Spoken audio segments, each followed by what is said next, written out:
Bismillah, bismillah.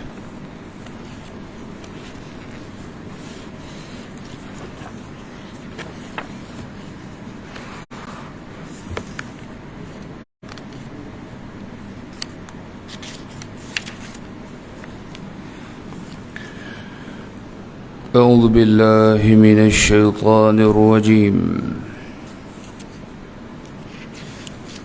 بسم الله الرحمن الرحيم. الحمد لله رب العالمين، وبه نستعين على أمور الدنيا والدين. اللهم صل على سيدنا محمد الفاتح لما أغلق والخاتم لما سبق، ناصر الحق بالحق والهادي إلى صراطك المستقيم، وعلى آله وصحبه حق قدره ومقداره العظيم. سبحانك لا علم لنا إلا ما علمتنا إنك أنت العليم الحكيم.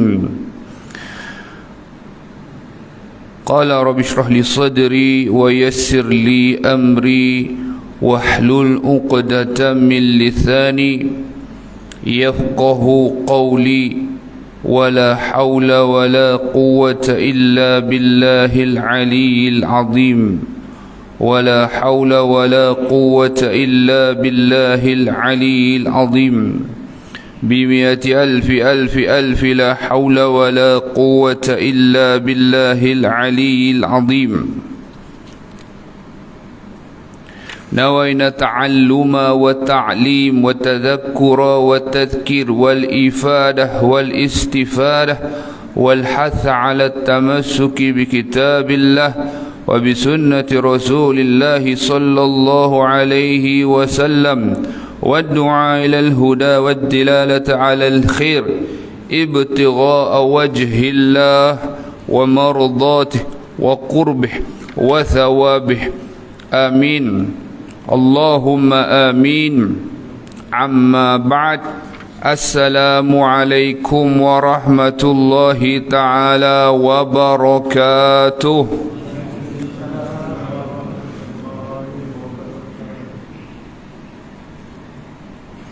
Sidang hadirin muslimin muslimat yang dirahmati Allah Ta'ala, wabil khusus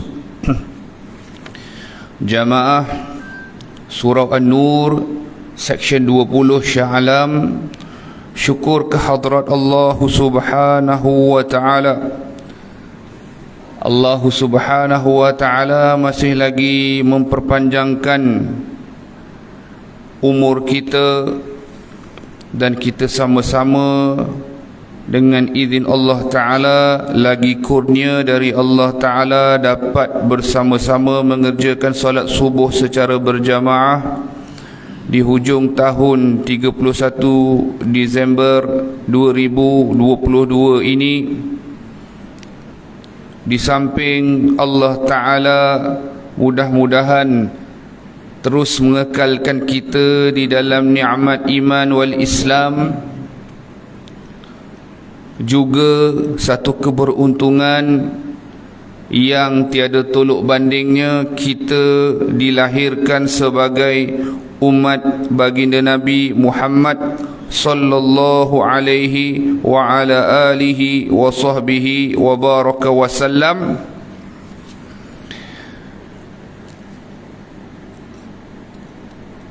Antara cara kita bersyukur kepada Allah dengan pelbagai nikmat sudah tentunya banyak kaedah dan cara.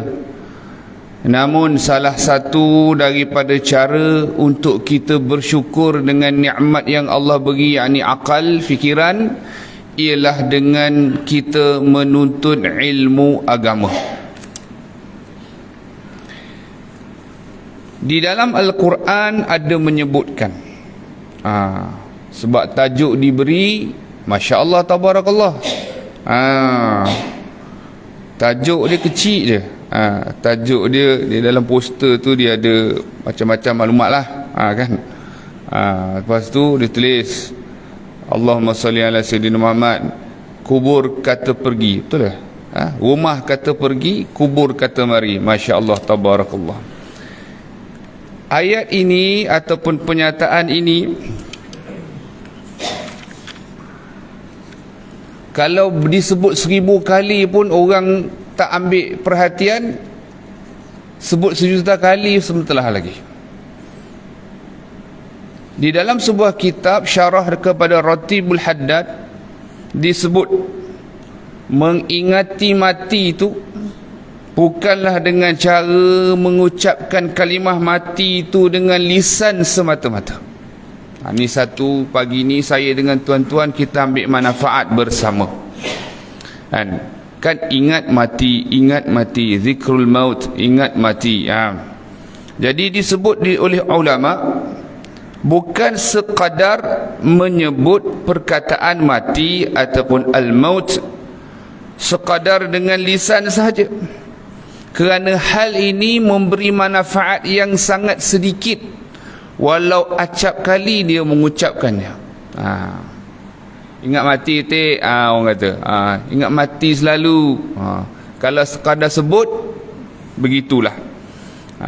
Tetapi dalam syarah Ratibul Haddad disebutkan apa yang diperlukan adalah hati yang bertafakkur, serta khusyuk dalam mengingati mati itu, bukan sekadar melalui lisan semata-mata. Itu yang pertama. Dia harus merenung, memerhatikan dalam keadaan apa dia akan meninggal kelak. Itu nombor 2. Itu. Yang seterusnya, bagaimana keadaannya ketika mana menghadapi maut. Itu yang ketiga. Dan bagaimana pula keadaannya apabila melihat keadaan-keadaan ataupun kejadian-kejadian yang bakalan berlaku di hari akhirat kelak. Ambillah contoh satu orang yang tak pernah hairan langsung. Maksud hairan itu maksudnya tak ambil pusing, bukan hairan pelik ajaib tu, tidak. Dia tak ambil pusing langsung pasal akhirat. Tiba-tiba dia mati, kemudian masuk ke satu alam yang lain, dan seterusnya sampailah kiamat. Nampak? Langsung dia tidak buat persediaan sama sekali. Jadi orang yang mengingati maut ini bukan sekadar menyebut dengan lisan, tetapi begitu yang dia fikirkan. Dia tafakkur, dia merenung berapa lagi sisa umur dia. Ini kan 31 Disember. Kalau Jamadil awal, Jamadil akhir. Jamadil akhir kan. Jadi ikut kalender Islam Jamadil akhir. Muharram, Safar, Rabiul Awal, Rabiul Akhir, Jamadil Awal, Jamadil Akhir, nak ke Rajab, nak dekat Ramadan. Sampai dah aku ke Ramadan. Lepas tu bila kita masuk Ramadan, Allahumma barik lana fi Rajabin wa Sya'ban wa balighna Ramadan. Ini Nabi SAW ajar kepada kita, kan? Di situ. Sebab tu kita tengok para salafun salih, mereka standby 6 bulan sebelum Ramadan lagi. Bila kalau 6 bulan sebelum Ramadan? Antara bulan-bulan ni lah. Rabiul Awal, Rabiul Akhir, Jamadil Awal, Jamadil Akhir, Rajab, Syaban. Itu Ramadan. Dia dah prepare dah. Jadi dia merenung berapa lagi sisa umur dia, berapa diakhiri apa dengan apa umur dia. Kemudian sebab tu perkataan zikrul maut itu bukan sebut lisan saja. Apa lagi?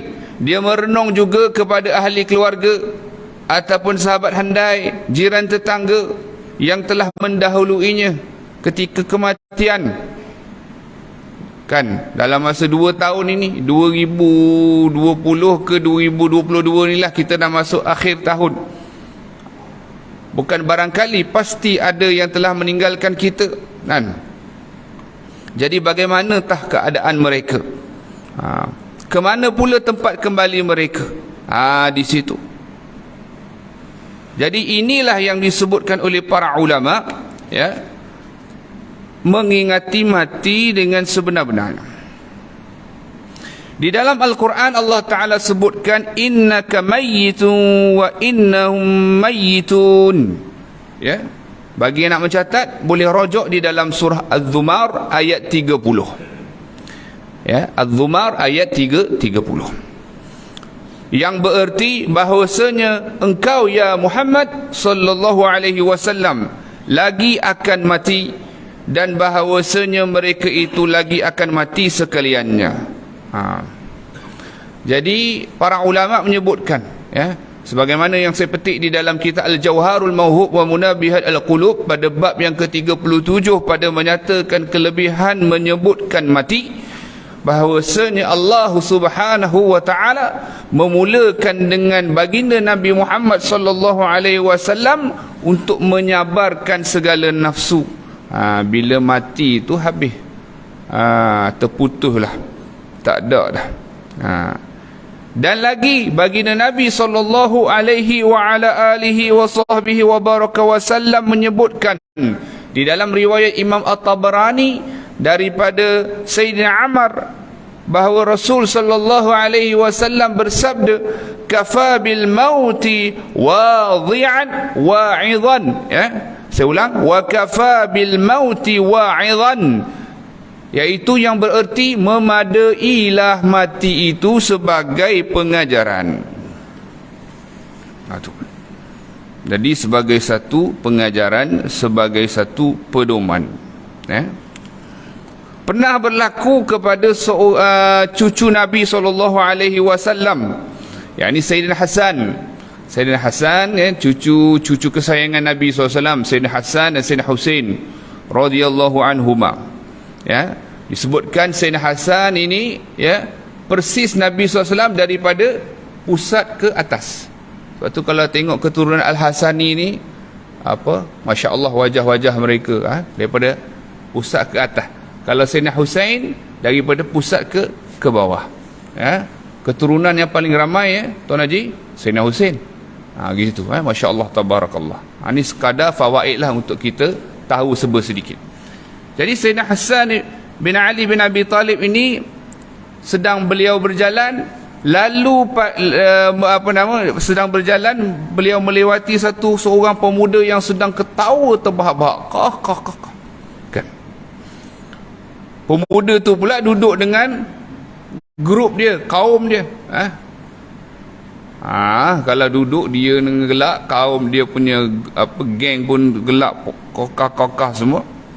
Lalu Sayyidina Hasan bin Ali bin Abi Talib bertanya kepada pemuda itu, wahai pemuda, adakah kamu telah melewati sirat? Adakah kamu dah lepas sirat? Pemuda itu jawab, belum.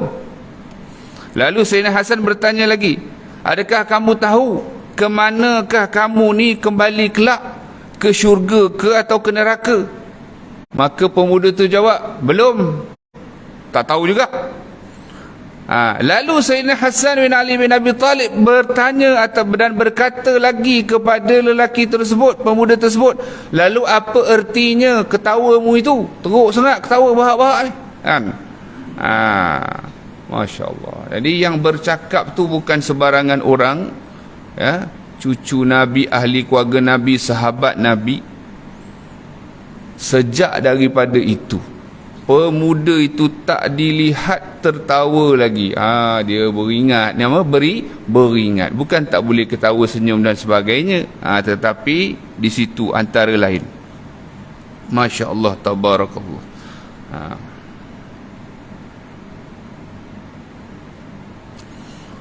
Orang bertanya kepada orang bertanya kepada Al-Imam Muhammad bin Idris Asy-Syafi'i apabila beliau menginjak usia 40 tahun, ya, 4 series lah orang sekarang sebut, 40 tahun, maka beliau 40 tahun ni boleh dikira muda lagi, ya. Namun beliau ini telah dilihat memakai tongkat. Tu. Lalu orang menanyakan apa dia kepada beliau, wahai al-imam, kenapakah engkau memakai tongkat seumpama? Sedangkan beliau belum tua lagi lah, baru 40. Lalu beliau menjawab, ya, sebagaimana di dalam kitab Sabilul Iddikar wal I'tibar karangan al-Imam Abdullah bin Alawi al-Haddad, beliau berkata, supaya aku ini selalu ingat bahawa aku ni seorang yang akan bermusafir.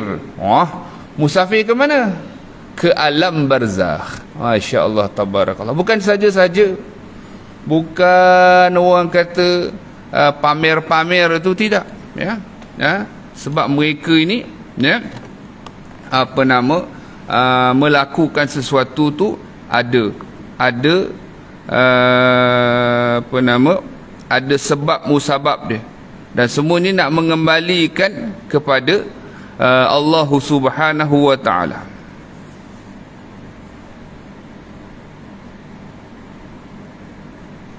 Baik, ada seorang ulama dan aulia, nama beliau Rabi' bin Khaytham. Beliau ni menggali kubur di dalam rumahnya sendiri. Kita tak buat macam tu, ya. Belumlah level macam tu lah. Okay. Tiap kali beliau mendapati hatinya keras, kita entah, Allah Akbar, tak tahulah. Tu. Tiap kali beliau merasakan hatinya keras, beliau akan turun ke tempat yang beliau gali tu untuk kubur itu, lalu memikirkan keadaannya di dalam kubur tu nanti, serta apa yang bakal berlaku padanya, yakni ketakutan pada hari kiamat nanti. Dia fikir. Sebab tu kalau kita tengok orang dulu-dulu dia buat duduk dalam kubur tu, apa rasanya, tu. Kebanyakanlah yang pernah melalui riadah tu dikatakan memang subhanallah lah, taubat lahum lah dikata, gitu, ya. Jadi beliau memikir, bukan duduk saja je rasa macam tu tak ada apa-apa, sambil memikirkan, sebab pasti semua orang akan melalui kullu nafsin za'iqatul maut. Tiap-tiap yang bernafas, yang bernyawa itu pasti akan merasai mati. Lalu ketika mana beliau bertafakur seumpama sehingga sampai di pagi hari. Kalau buat siang kadang-kadang je tak ada apa-apa je, tak. Malam tengok gelap kan, sampai ke pagi. Betul ke tak betul? Tu. Kalau jawab betul ke betul kan, tak tahu nak jawab mana, betul ke betul kan. Betul ke tak? Betul lah, insya-Allah kan. Sampai ke pagi daripada malam. Jangan buka lampu pula, spotlight, memang tak ada, gelap kan. Tapi insya-Allah tuan-tuan, kita semua berharap, ya, kubur kita terang benderang. Amin ya rabbal alamin, ya. Tapi nak bagi tahu, kata nak rasa, hingga beliau tu masuk ke dalam kubur tu, berulang-ulang kali beliau mengulang ayat Al-Quran, qala rabbirji'un la'alli a'malu salihah. Dia ulang ayat apa tu? Surah Al-Mu'minun ayat 99 hingga ayat 100. Duk ulang ayat tu. Maknanya bukannya duduk saja kan. Duduk saja kalau kita kan tidur kan, dalam gelap tidur sajalah. Kan tak ada. Dia fikirkan apa nasib kan, keadaan begini begitu, dalam kubur, dekat kiamat pula macam mana, sambil apa? Mengulang-ulang ayat Al-Quran. Qala rabbirji'un la'alli a'malu salihah. Al-Mu'minun 99 hingga 100. Ayat yang bermaksud, ya Tuhanku, kembalikanlah aku ke dunia agar aku dapat buat amal yang soleh. Oh, subhanallah.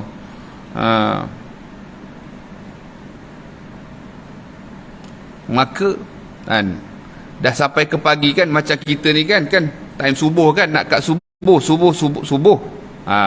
Jadi beliau ni bila kan duk ulang-ulang ayat tadi kan, ulang-ulang ayat tadi, wahai Tuhanku, kembalikanlah aku ke dunia agar aku boleh berbuat amal soleh. Kemudian bila dia berkata kepada dirinya, sebagai apa dia? Sebagai nak mendidik hati dia kata, seolah berkata begini, wahai Rabi', aku kembalikan lagi dirimu, sekarang kau kembali ke dunia, maka kerjakanlah solat. Seolah dia begitu, dia apa, train diri dia. Maka dia bangun dan lantas terus mengerjakan solat. Seumpama begitu. Beliau bangun dan mengerjakan solat. Itu antara lain Sebab itulah tadi kita bacakan hadis daripada riwayat Imam At-Tabarani, kafa bil mauti wa'idhan, memadailah mati itu sebagai pengajaran.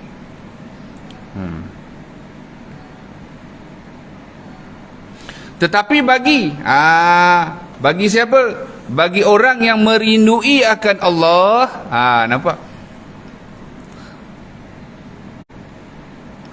Orang yang merindui akan Allah pula, dia berbeza. Al-mautu jisrun yuwassilul habiba ilal habib. Dalam sebuah hadis yang lain, Nabi SAW bersabda yang bererti, bermula mati itu seumpama titian ataupun jambatan, tempat lalu yang nak menyampaikan kekasih kepada kekasihnya. Allahu Akbar. Berbeza berbeza bagi sesetengah. Sebab itulah antara karamah ataupun kemuliaan yang Allah Ta'ala berikan kepada seseorang, khususnya kekasih-kekasihnya, Allah Ta'ala berikan ilham bila dia nak meninggal dunia tu. Allahu Akbar. Dan dia pun minta agar Allah Ta'ala sekian-sekian jadi namun kita kena faham satu perkara, kita punya usaha dan sebagainya, ikhtiar, doa sebagainya, hakikatnya yang memberi bekas adalah Allah Ta'ala. Cuma kita boleh minta, kita minta saja kepada Allah Subhanahu Wa Ta'ala agar Allah Ta'ala kurniakan kepada kita. Dan lagi, baginda Nabi Muhammad sallallahu alaihi wa ala alihi wa sahbihi wa baraka wa sallam, dalam sebuah hadis disebutkan yang bermaksud, apabila cahaya Allah masuk, sesungguhnya apabila cahaya Allah Ta'ala masuk ke dalam hati seseorang, maka hati seseorang itu menjadi lapang dan juga luas. Lalu baginda Nabi sallallahu alaihi wa ala alihi wa sahbihi wa baraka wa sallam ditanya, apakah tanda yang menunjukkan hal sedemikian? Yakni dada dia, hatinya menjadi lapang, menjadi luas. Lalu baginda Nabi sallallahu alaihi wa ala alihi wa sahbihi wa baraka wa sallam menjawab, orang ini menjauhi dunia yang menipu. Tu bertaubat untuk akhirat yang kekal. Ni boleh ingatlah, ni tanda tanda. Kalau ada tanda ni untuk kita, alhamdulillah. Apa dia? Menjauhi dunia yang menipu. Tu nombor satu. Nombor dua, bertaubat untuk akhirat yang kekal. Nombor dua. Dan yang ketiga, mempersiapkan diri untuk kematian sebelum datangnya mati itu. Itu yang selalu kalau kita dengar dalam istilah tasawuf, mati sebelum mati. Dah mati sebelum mati, dah mati macam dah belum mati. Kalau orang tak faham kan, kerja nak petikai je. Setengah macam tu. Apa kau cakap ni kan? Apa ni? Ngarutlah. Belum mati lagi kot. Mati sebelum mati. Maknanya begini, mempersiapkan diri untuk kematian sebelum datangnya mati. Di situ. Sebab itulah ya, Al-Imam Al-Qurtubi sebut di dalam kitab beliau At-Tazkirah. Tuan-tuan kenalah ingat nama-nama ulama ni, apa kitab yang beliau mereka karang. Paling-paling tidak, mudah-mudahan kita mendapat syafaat daripada mereka. Tu. Kata Imam Al-Qurtubi dalam kitab beliau At-Tazkirah, barang siapa yang banyak menyebut mati. Maksud menyebut tadi yang kita dah bahas yang mula-mula ya, bukan sekadar sebut lisan saja. Ingat mati, ingat mati, ingat mati dekat tebuk kan. Cakap pun lembik tengkok macam tu je, tak ada. Tak ada. Dengan yang tadi kita sebut kaedah dia yang mula-mula tadi, orang yang banyak sebut mati dengan kaedah yang kita sebut, Allah akan muliakan dia dengan 3 perkara. Dan siapa yang lupa akan mati, dia akan dibala atau disiksa 3 perkara. Ingat kalau orang yang selalu ingat mati, Allah akan muliakan dia dengan 3 perkara. Kalau dia jarang ke, tak ingat langsung ke mati tu, maka dia akan dibala atau disiksa dengan 3 perkara. Nombor 1 yang dimuliakan tu 3 perkara. Kalau dia banyak sebut atau ingat mati.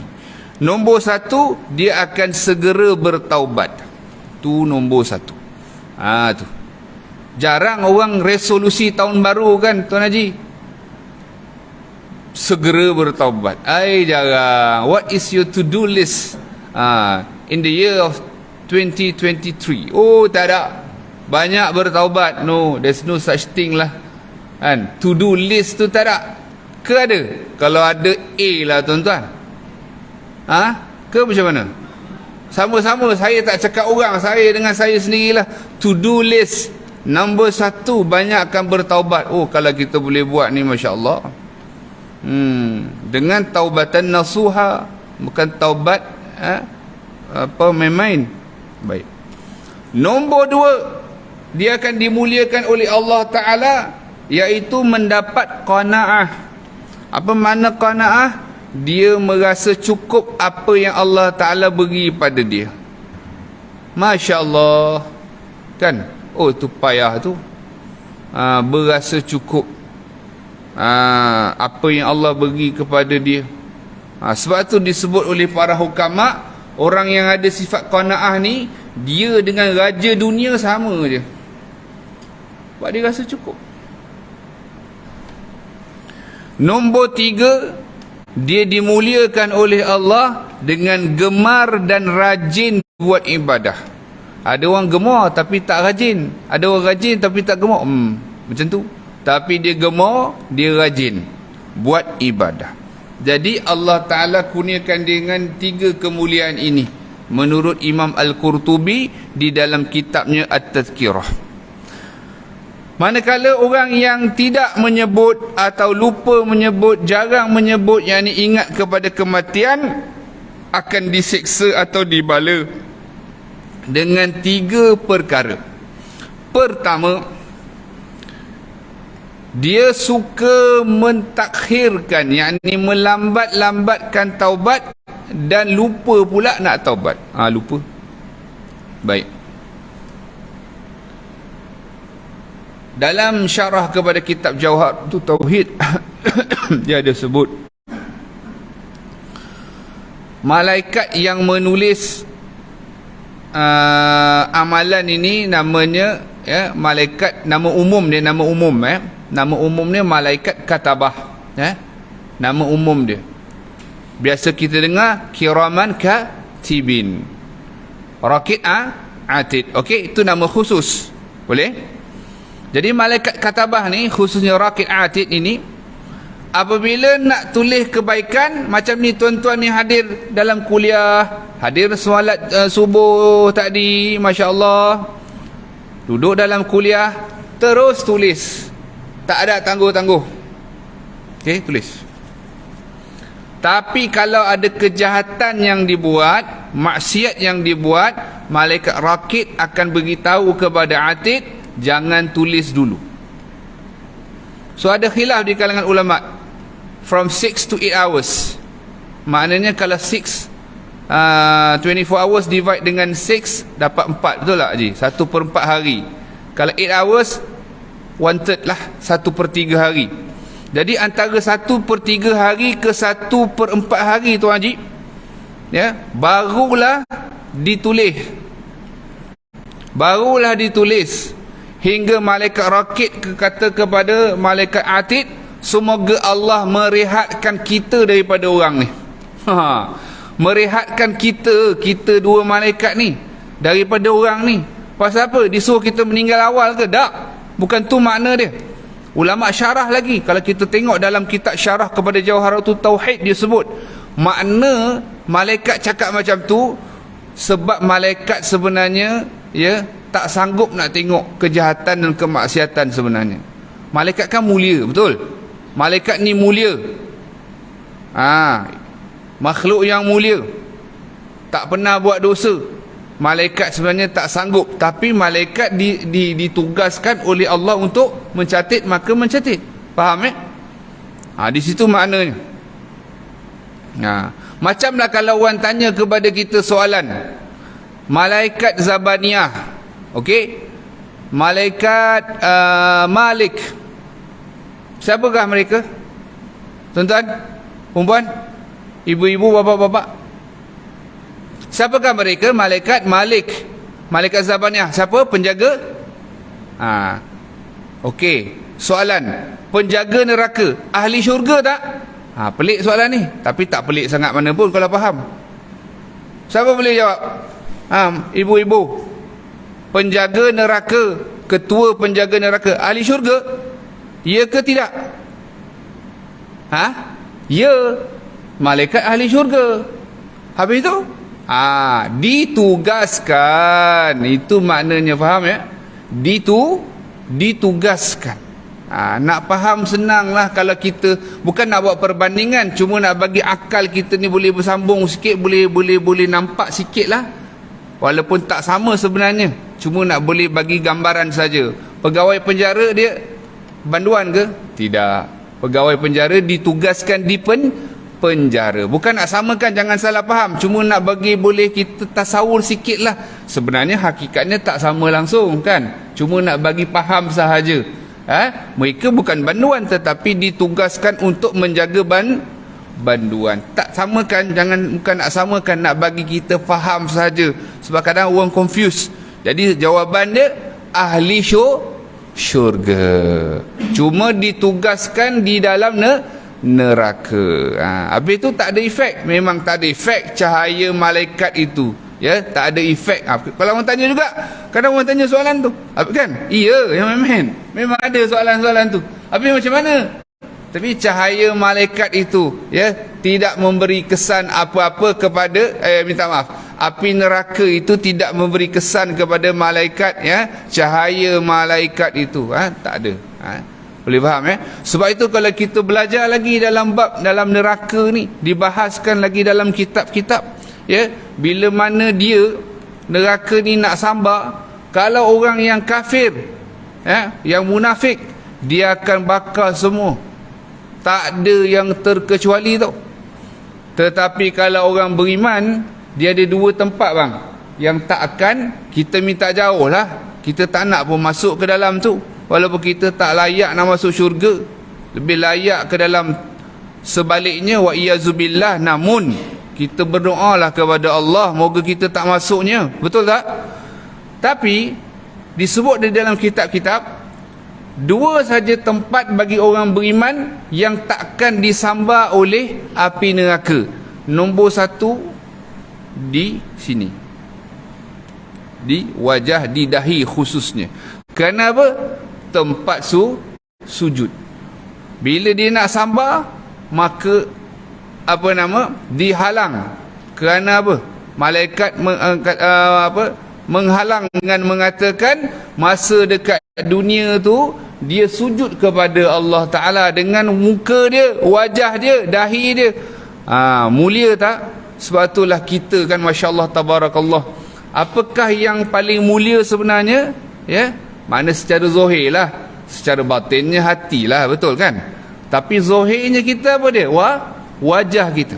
Sebab tu kalau kita tengok satu perumpamaan menarik, salah seorang guru kami, Syekh Osman Hamzah Al-Maqari, beliau kata, tengok kalau orang yang kena tangkap jahat tara mana, bunuh ke ataupun apa jenayah yang dilakukan, ya, yang mereka tutup dan mereka tunduk tu apa? Betul tak? Muka tunduk kan. Kalau boleh tutup lagi, tutup pakai plastik ke apa, tutup. Jaranglah nak tegak macam tu, tak ada. Gitu. Jadi yang muruah itu, maruah itu. Jadi ya, bila dahi kita sujud ke lantai, ya, itulah serendah-rendah kedudukan, ya. Jadi dia ada kedudukan walaupun di dalam neraka dia tidak disambar wajahnya itu. Nombor 2 iaitu hati, ya, hati tidak akan disambar oleh api neraka, dihalang oleh para malaikat. Kerana apa? Di situ tempat letaknya iman, ya, tempat letaknya iman. Subhanallah, ya. Bukan kita cerita ni kita haraplah masuk ke dalamnya, tidak, tapi nak bagi tahu betapa mulia iman dan ibadah itu sendiri. Baik, tadi kita sebut orang yang lupa, tak ingat kepada mati, mentakhirkan taubat, melambatkan taubat, dan lupa pula nak taubat. Tak dan dia jadi lupa. Kan tadi kita sebutkan, disebut oleh ulama, malaikat rakib beritahu kepada malaikat atid, tunggu saat lepas 6 jam tengok dia taubat tak? Nampak? Satu riwayat lepas 8 jam dia taubat tak? Kalau dia tak taubat, kan tadi kita sebut malaikat rakib kata moga Allah merehatkan kita daripada si dia ni. Bukan suruh mati awal, tidak. Maknanya malaikat tak sanggup nak tengok kemaksiatan, rasa perit sebenarnya, namun tu tugas. Tugas tu yang kita sebut ni, topik yang kita sebutkan tadi tu. Nombor 2, orang yang lupa pada mati ni, dia akan tidak redha dengan apa yang Allah beri kepada dia. Allahu Akbar. Dia tak redha lah.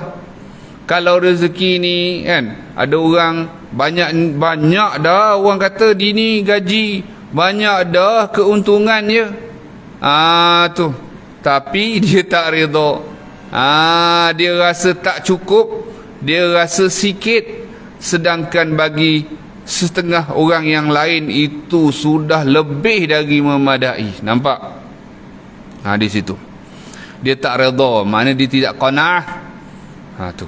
Dan yang ketiga, orang yang lupa kepada kematian ini, dia akan dibalakan dengan malas nak buat ibadah. Malas balok lihat.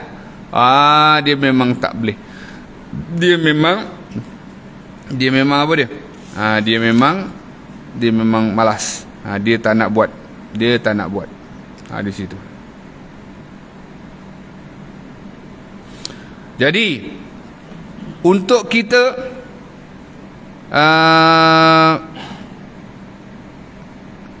mengingati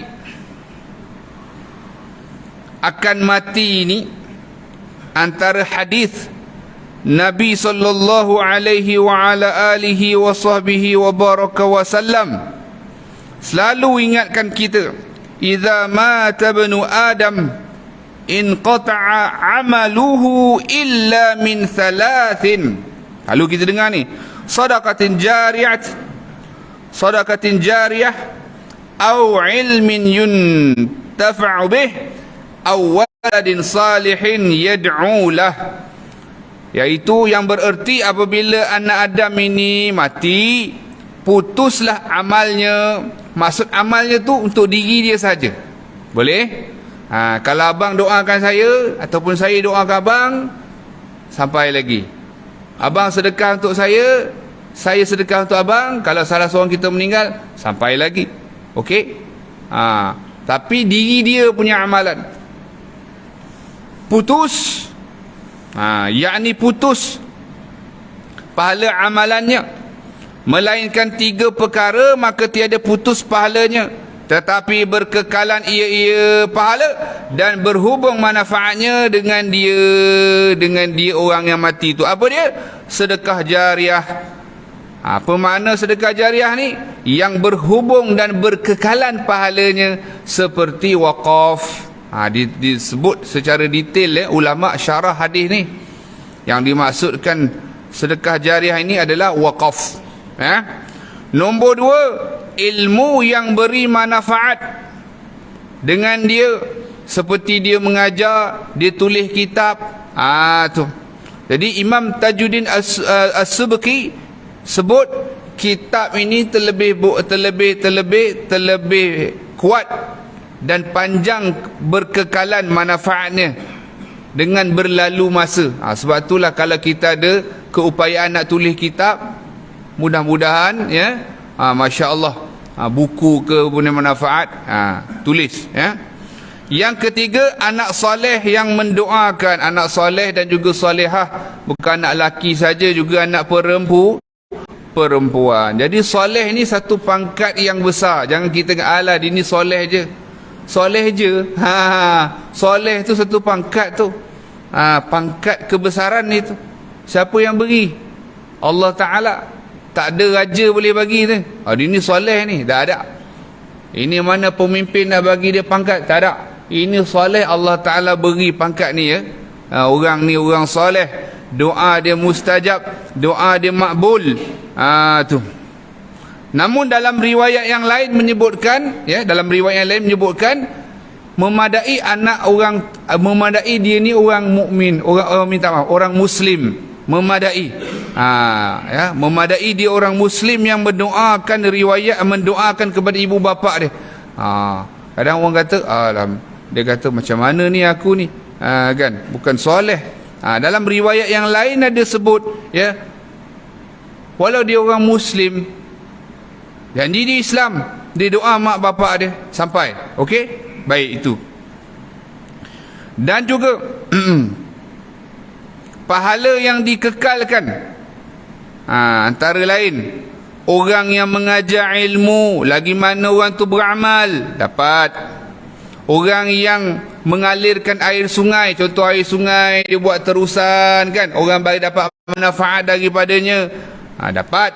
Orang yang menggali telaga, orang yang bercocok tanam pohon, orang yang buat masjid selagi mana, ataupun surau macam kita ni, selagi mana ada orang semayang, orang yang mempusakai ataupun yang mewakafkan mushaf, orang yang meninggalkan anak yang soleh yang mendoakan baginya. Dan kita apabila kita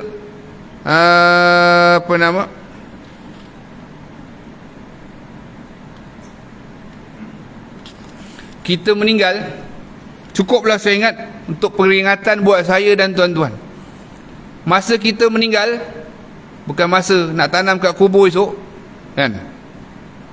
Esok maknanya esok tak tahu bila lah, kan. 3 yang akan ikut kita, betul? Ahli keluarga kita, harta kita, dan amal kita. 3 ni ikut kita. Dia ikut sajalah. Tapi dia 2 ni akan balik. Dia ikut saja kubur, tapi dia akan balik. Tak adalah orang, kalau tok laki dia meninggal, bini dia duduk situ, jangankan seminggu, tak ada, sehari pun kita wallahu alam, kan, balik, contoh. Tapi itu hukum lain kalau kita belajar fiqah, mengenai iddah, kan. Tu ceritalah, ni mana nak bagi faham saja, tak boleh keluar tu.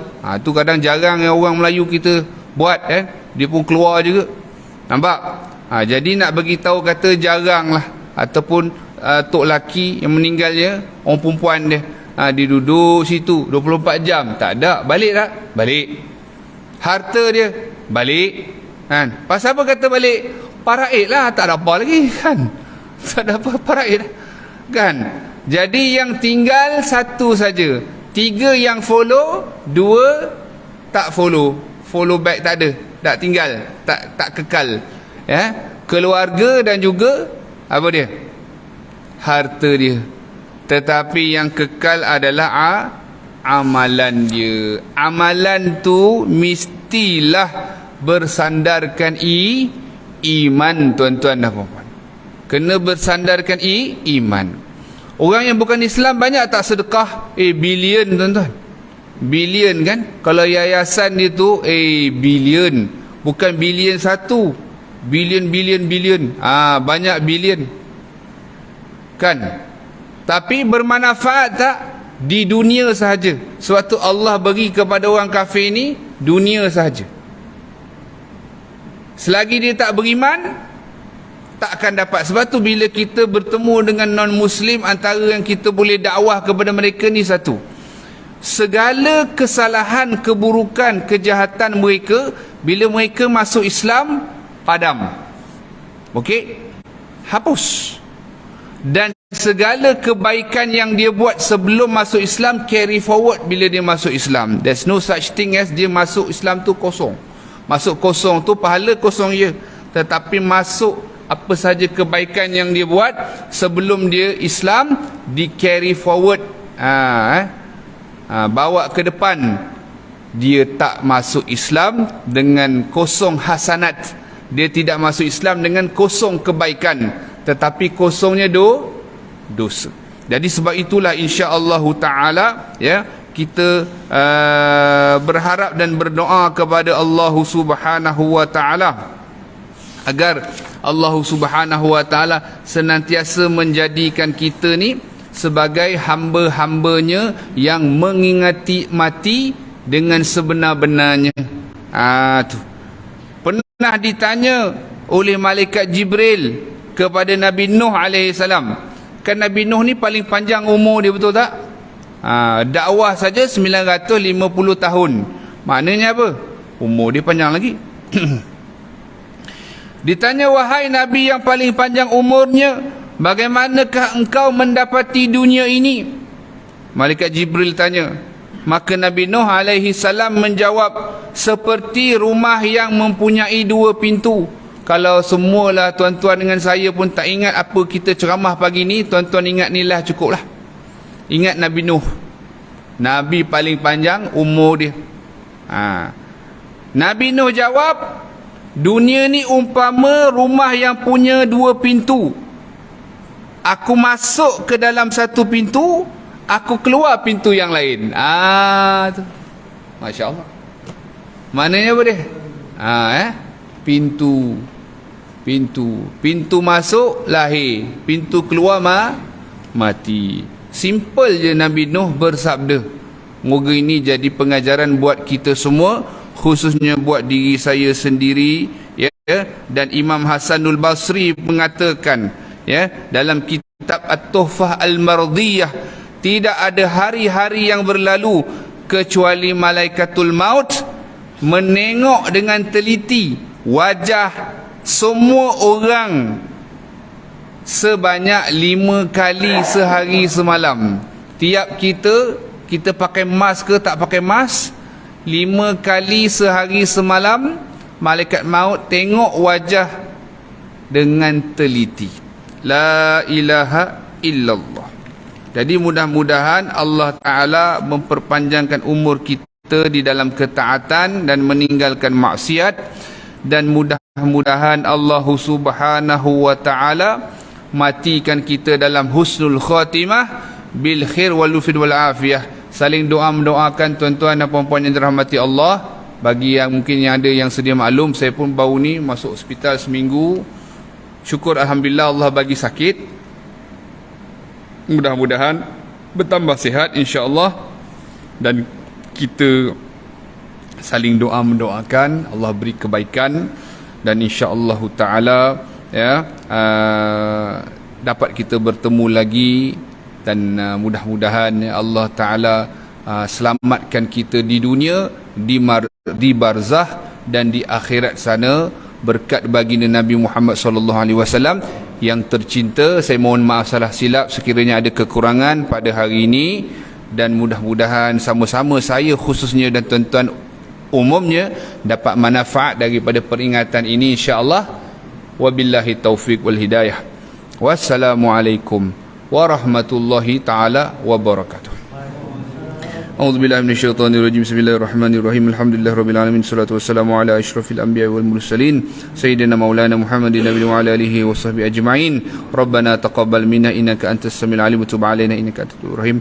Allahumma khtim lana bil husnil khatimah bil khair wal lutfi wal afiyah wa la tahtim alaina ya Allah bisul khatimah. Rabbana atina fid dunya hasanah wa fil akhirati hasanah wa qina adzaban nar. Wa sallallahu ala sayyidina Muhammad wa ala alihi wasallam. Walhamdulillahirabbil alamin. Taqabbalallahu minna minkum. Assalamualaikum.